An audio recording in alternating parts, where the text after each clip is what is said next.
प्यारे बच्चों, आज हम इस YouTube वीडियो के माध्यम से हम लोग पिछले वीडियो में पढ़ चुके हैं सिंचाई और सिंचाई के यंत्र।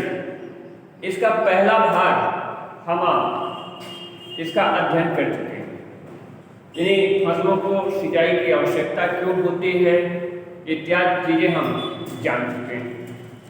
आज हम इस YouTube वीडियो के माध्यम से सिंचाई और सिंचाई के यंत्र का भाग 2 पर चर्चा करेंगे। इसकी हमारी पहली हेडिंग सिंचाई के स्रोत, यानी हम जो अपनी फसलों को कृत्रिम रूप से जल देते हैं जिसे सिंचाई कहते हैं, उनमें से किन किन स्रोतों से हम पानी लेकर अपने खेतों तक पहुंचाते हैं, इन सब व्यवस्थाओं का अध्ययन करेंगे। देखिए, जैसा कि कहा जाता है कि जब वर्षा होती है उस समय जो हमारे आसपास के नदी, नाले, तालाब इत्यादि होते हैं, ये बारिश के दिनों में पूरा लबालब पानी से भर जाते हैं। और जब कभी हमें फसलों को सिंचाई की आवश्यकता होती है तो हम सर्वप्रथम इन्हीं पानी का इस्तेमाल करते हैं जो पानी हमारे नदी, तालाब और झीलों में होता है। वैसे ही तो सिंचाई के अनेक स्रोत हैं, जैसे जो यानी सिंचाई के स्रोत का अर्थ है कि सिंचाई के लिए हमें जहाँ से जल प्राप्त होता है उनमें से कहाँ से हम जल प्राप्त कर सकते हैं। अगर एक नज़र इस पर डालेंगे तो हम जानेंगे कि हम तालाब से जल ले सकते हैं, झील से ले सकते हैं जल, नदी से ले सकते हैं, नाले से ले सकते हैं, झरने से ले सकते हैं, कुआं यानी जो हमारे आपके आसपास दिखता है कि जो कि हम अपने साधनों से भूमिगत जल जो होता है इसे हम निकालते हैं, जो कुआं जल कहलाता है, वहां से जो जल हम लेते हैं वो भी हमारी सिंचाई के काम आता है। एक पाताल कुआं होता है, नहरें होती हैं, शहरों में गंदे नाले होते हैं, यानी इत्यादि स्थानों से हम कृत्रिम रूप से यानी सिंचाई के जो यंत्र होते हैं उनसे उनका प्रयोग करके उन जल को, चाहे वो गंदा जल नाले का हो, चाहे नदी का हो, तालाब का हो, कहीं का भी हो, हम अनेक यंत्रों के सहयोग से उस जल को अपने खेतों तक पहुंचाते हैं, जिसे हम सिंचाई कहते हैं। तो सिंचाई के लिए वैसे ही अगर हम अध्ययन के तौर पर देखेंगे तो उसमें सिंचाई के स्रोतों में आपका तालाब आता है, यानी जो तालाब में हम यंत्र लगा दिए उसके माध्यम से अपने फसलों की सिंचाई किए तो जो जल हमें प्राप्त तालाब से होगा उसे हम तालाब बताएंगे, तालाब का स्रोत मिला हमें।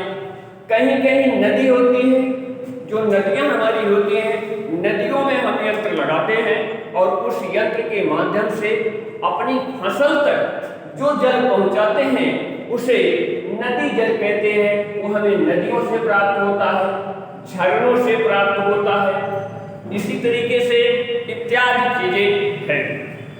अगली हेडिंग हमारी है सिंचाई के साधन, यानी हम किन किन साधनों का इस्तेमाल करके अपने फसलों तक पानी पहुंचाते हैं, चाहे वह नदी का पानी हो, चाहे तालाब का हो, चाहे झील का हो, चाहे गंदे नाले का हो या नाले का हो, यानी किसी भी स्थान का पानी हमें अपने खेत तक पहुंचाने के लिए किसी न किसी संसाधन की आवश्यकता होगी, किसी न किसी साधन का हम इस्तेमाल करेंगे, तब जाके उस जल को, जो वर्षा का जल हो या भूमिगत जल हो, उस जल को अपने खेतों तक सिंचाई के लिए पहुंचाने के लिए हम किसी न किसी साधन का इस्तेमाल करते हैं। अब हम इस हेडिंग के माध्यम से उन साधनों का अध्ययन करेंगे, उन साधनों के बारे में जानेंगे जिन साधनों से सिंचाई के लिए पानी अपने फसल तक हम पहुंचाते हैं। इनमें से हमारा पहला साधन है, इसका देखिए एक चार्ट, प्यारे बच्चों, इसका एक चार्ट आपके सामने है। इस चार्ट को आप बारीकी से अगर इसका अध्ययन करेंगे तो सारी चीजें आपको कंफर्म हो जाएगी। इस चार्ट को इस तरीके से बनाया गया है, पहले तो हम यंत्र का नाम लिखे हैं, यानी किस यंत्र से वो सिंचाई हम करते हैं। उसके बाद दूसरी पॉइंट पर हम लिखे हैं कि यह यंत्र, यानी जो जिस यंत्र को हम यहाँ पढ़ेंगे वह यंत्र कितनी गहराई से पानी निकाल सकता है, उसकी क्षमता कितनी है कि कितनी गहराई से वह पानी निकाल सकता है जो सिंचाई के लिए हमें देगा। तो इसका अध्ययन हम करेंगे। यह गहराई हम मीटर में जानेंगे, यानी कितने मीटर से यह पानी निकाल सकता है, कितने मीटर गहरे से यह पानी निकाल सकता है, इसका अध्ययन हम मीटर में करेंगे। उसके बाद अगली पॉइंट बनाए हैं कि पानी उठाने की क्षमता, यानी जो यंत्र हम पढ़ रहे हैं यह यंत्र 1 घंटे में, यानी प्रति घंटे 1 घंटे में कितना लीटर पानी निकाल सकता है, कितनी इसकी क्षमता है, ये चीजें हम यहाँ लिखेंगे।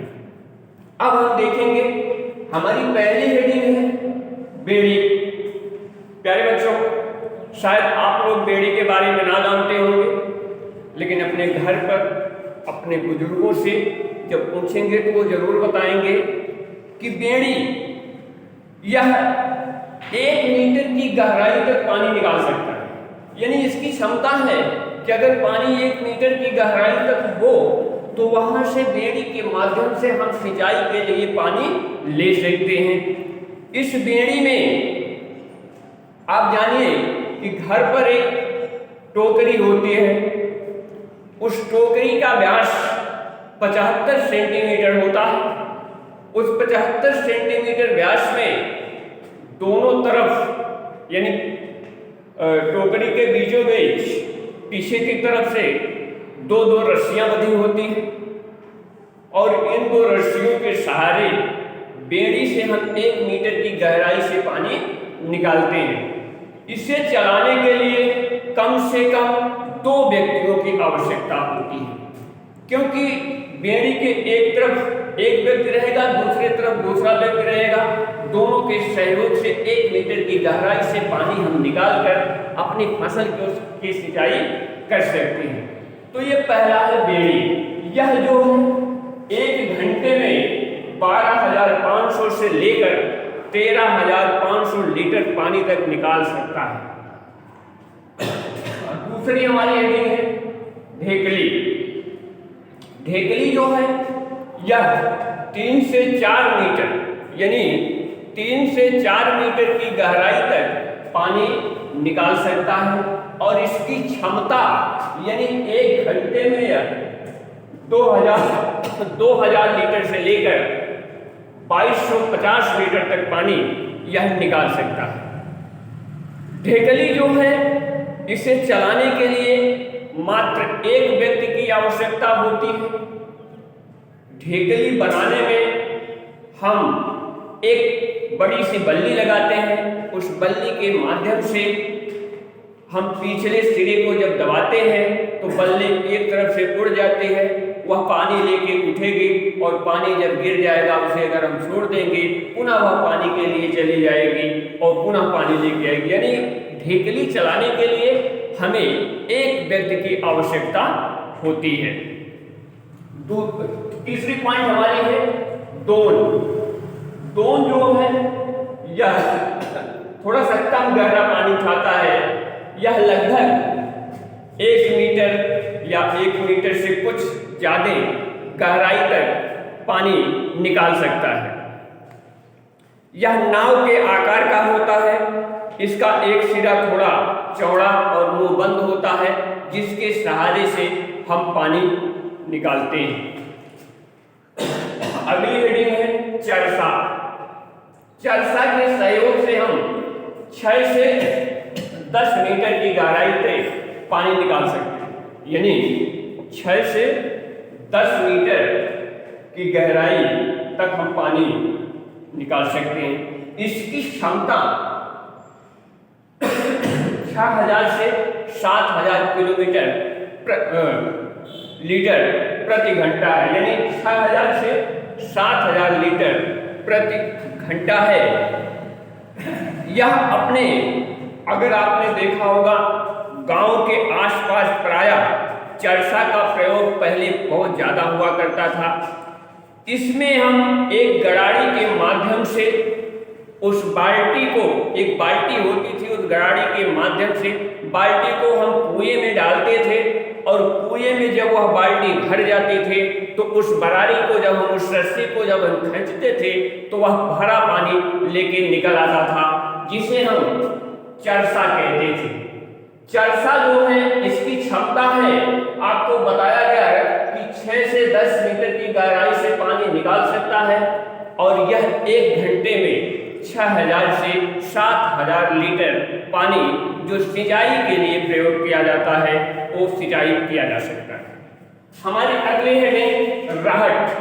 रहट जो है यह 4 से 6 मीटर की गहराई से पानी निकाल सकता है, यानी जो हमारा यंत्र रहट है यह 4 से 6 मीटर की गहराई से पानी निकालता है और 12000 से 15000 लीटर पानी 1 घंटे में यह निकालने की क्षमता रखता है।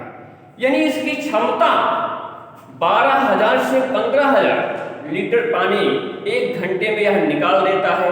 प्यारे बच्चों, अब आप जानेंगे कि यह रहट चलती कैसे है। अब तो नहीं, लेकिन पहले अगर आप अपने घर पर बुजुर्गों से पूछेंगे तो वो लोग बताएंगे कि रहट 2 बैलों के माध्यम से चलता था। इसमें 2 बैल लगते थे और जो गुलाई में जिस तरीके से आज हम गन्ना लगाते हैं, गन्ने से रस निकालते हैं बैलों के माध्यम से, उसी तरीके से रहट भी चलती थी।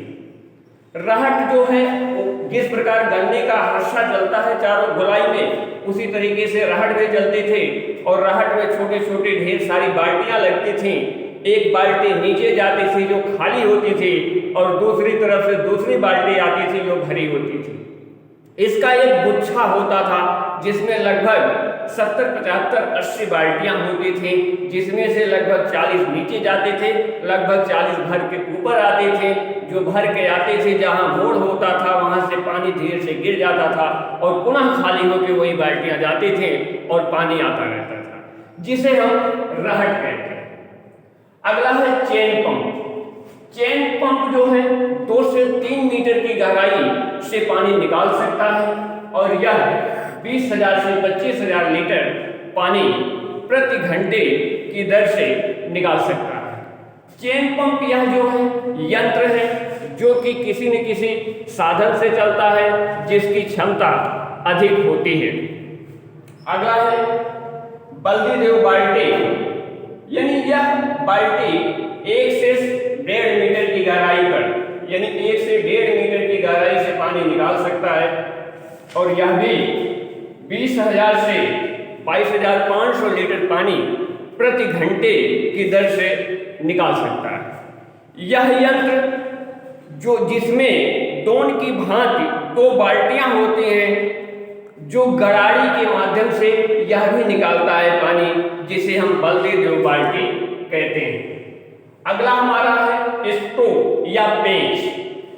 पेंच जो है यह एक मोटा लक्कड़ से बना होता है और जो यह यानी बहुत गहरी जगहों से पानी नहीं निकाल सकता है। इसकी क्षमता ज़्यादा से ज़्यादा 1 मीटर की गहराई से पानी निकाल सकता है, जिस तरीके से हमारी बेड़ी है।